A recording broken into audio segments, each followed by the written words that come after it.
ప్రభువైన యేసుక్రీస్తు నామములో మీ అందరికీ శుభములు. నేటి దేవుని వాక్యాన్ని చదువుకుందాం. కొలసీ పత్రిక 3వ అధ్యాయము 17వ వచనము.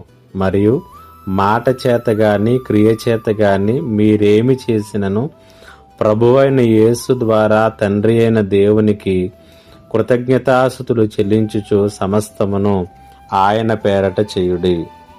దేవుని కొరకు చేసే క్రియలేమిటి? సాధారణంగా విశ్వాసులు వాక్యాన్ని బోధించటం, సాక్ష్యాన్ని చెప్పటం, పాటలు పాడటం, కృతజ్ఞతలు చెప్పటం, ఆయన నామంలో కొందరికి సహాయాన్ని అందించటం, ఇలాంటి కార్యాలన్నీ కూడా ప్రభువు కొరకు చేసేటటువంటి కార్యములుగా ఆలోచన చేస్తారు. కానీ పరిశుద్ధ గ్రంథం దేవుని కొరకు బ్రతకటం, ఆయన కొరకు కార్యములు చేయటం అనేటువంటి అంశాన్ని మరింత లోతుకు తీసుకుని వెళుతూ ఉంది. కొలసీ పత్రిక 3వ అధ్యాయము 17వ వచనంలో మనం చూసినట్లయితే, మాట చేత గాని క్రియ చేత గాని మీరేమి చేసినప్పటికీ కూడా ప్రభువు పేరట సమస్తమును కూడా చేయండి అనేటువంటి మాటను ఇక్కడ తెలియచేస్తూ ఉంది. అనగా మన మాటలు, మన క్రియలు సహితం ఆయనను మహిమపరిచేవిగా ఉండాలన్న సత్యాన్ని పౌలు మనకిక్కడ జ్ఞాపకం చేస్తున్నాడు.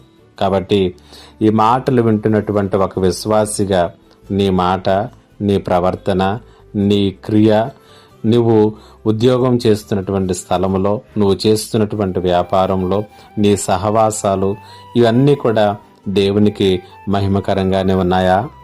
ఆలోచన చెయ్యి, పరిశీలన చేసుకో. లేనట్లయితే ప్రతిదీ కూడా దేవునికి మహిమకరముగా ఉన్నట్లుగా నీ జీవితాన్ని దిద్దుకో. పరిశుద్ధాత్మ దేవుడు ఈ మాటల చేత మిమ్ములను బలపరచునుగాక. ఆమేన్. మా దేవా, నీకు వందనాలయ్యా.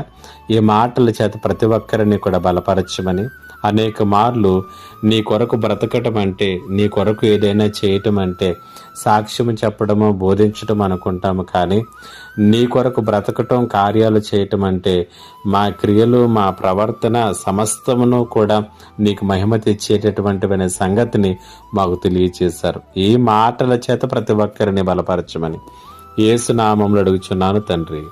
ఆమేన్.